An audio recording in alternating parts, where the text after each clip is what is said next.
This video is to be used for educational purposes only and is not intended to replace individual research or licensed investment advice. Unique experiences and past performance does not guarantee future results.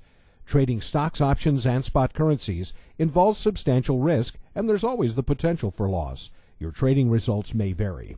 No representations are being made that any software or training will guarantee profits or not result in losses from trading. This is the Premier Trade Forex Report with Scott Norse. Good afternoon, traders. I'm Scott Norse, wrapping up the week with your Forex report for Friday, May 2nd, 2008. The dollar had another great week overall, as it was able to close higher against the euro again. This is the first time since last December that the euro dollar has closed lower in 2 consecutive weeks.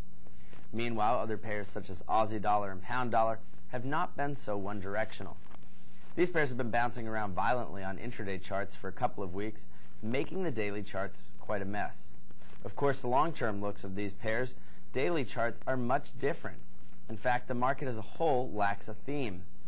Pairs that generally play off one another have, in some cases, broken their links completely, while others have just seen their ties fade. This is not the type of market where we can simply be a dollar bull or dollar bear, but rather one where each pair must be independently evaluated.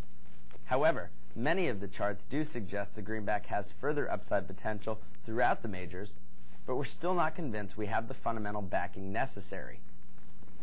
We saw a better than expected employment report to end the week today, but the bar was not set very high. In reality, the bar we hurdled was deep underground. With a net loss of 20,000 jobs seen as optimistic, we worry about what tough shape this economy is truly in. The actual good news is that the unemployment rate dropped to 5%, a step in the right direction. Other news this week was mixed, with weekly jobless claims spiking back to 380,000, but GDP beating estimates. Of course, we did outline how misleading the GDP figure was, showing a stronger economy than we are truly in. The most important event of the week was Wednesday's FOMC rate decision. We will discuss the meeting and its implications in today's Big Picture.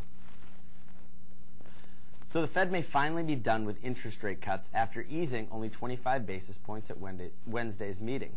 This is a reasonable expectation, but we can't say the accompanying statement really closed the door to future cuts.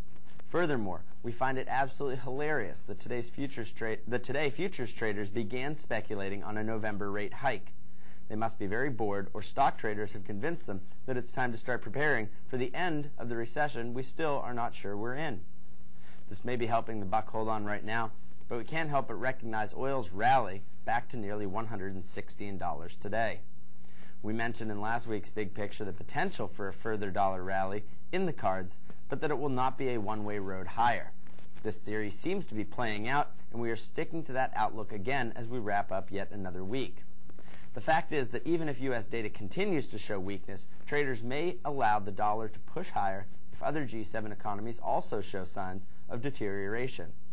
Having said all that, we still feel comfortable playing only short-term opportunities. We will broaden our scope beyond intraday trading in some pairs, but only to a few days holding time. Anything longer right now just seems like a blind guess. Till next week, have a great weekend. Take care.